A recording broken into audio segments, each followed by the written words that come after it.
The OnePlus Nord has finally launched. It's not the OnePlus Z or Z or X2, it's just the Nord. This is quite an interesting device. In my opinion, it hits the nail on 4 main features. Number 1, the screen. It's an AMOLED 1080p. I don't really care about 1440p at this price range, but it runs at 90 Hz. As long as it's over 60 Hz, that's awesome. Number 2, the battery capacity. It's exactly 4115 milliamps hour. But that's not all, because it supports quick charge up to 30 watts, and that charger comes in the box. Apparently you can get up to 70% of your phone charged in just 30 minutes. Considering that this is OnePlus we're talking about, I trust this to be true. Number 3, the camera has OIS, which means optical image stabilization. At least to me, this is super important because we never see it in mid-range devices. And last but not least, number 4, the chipset. It supports the Snapdragon 765G. This one supports 5G connections, but the 5G modem is integrated into the SoC. It's not separate like what happened with the 865, where you had the chipset on one hand and it had to be paired with the 4G and 5G modem separately. And you get all of this for $399, but wait, it's not US dollars, but euros. So it should be about $450 US. Now that this is over, let's go ahead with the specs. The OnePlus Nord sports a 6.44 inches AMOLED 1080p 90Hz screen. It's covered by Gorilla Glass 5. Once again, it runs the Snapdragon 765G and it comes in 3 versions: 6, 64, 8, 128 and 12, 256 gigs. As expected, there are a lot of no's. There's no microSD expansion. Even the storage is UFS 2.1.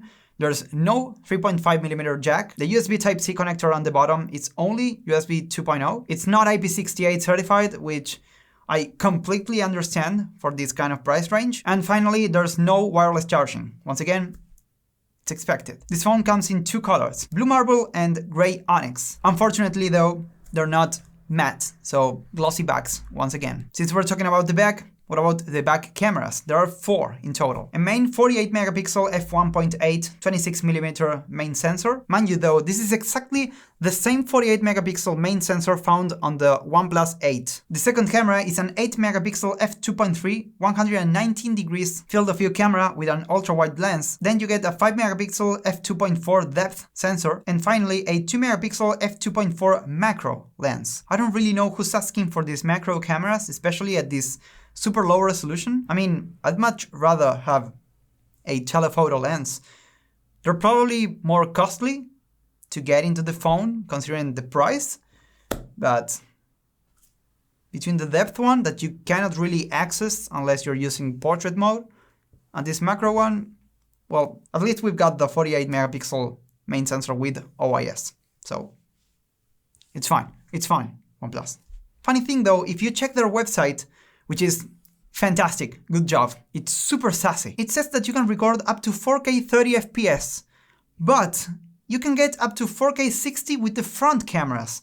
And there are 2 of them. The main one is a 32 megapixel sensor with an f2.5 aperture, it's a wide lens. And the second one is an 8 megapixel f2.5 105 degrees of field of view ultra wide lens. So this phone is packed with cameras.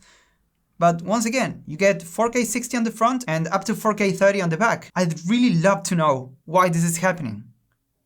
Did they wire the front camera as the main one? Is this just tapping into the maximum limits of the 765G chipset? I don't know, but this is what we get. If you ask me, I find the OnePlus Nord very interesting actually.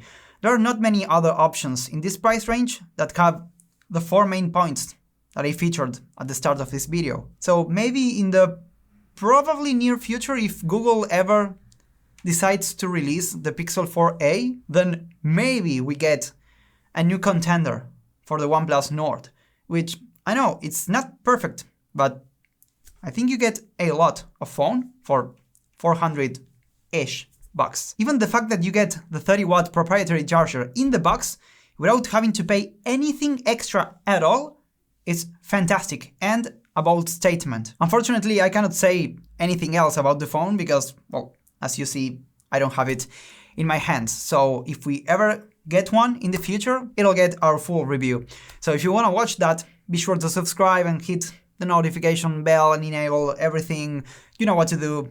There's social media link down below, and maybe, probably, I don't know, affiliate links if you want to buy this phone or another one. I'm Nicolás Fishman, and I'll be seeing you in the next video.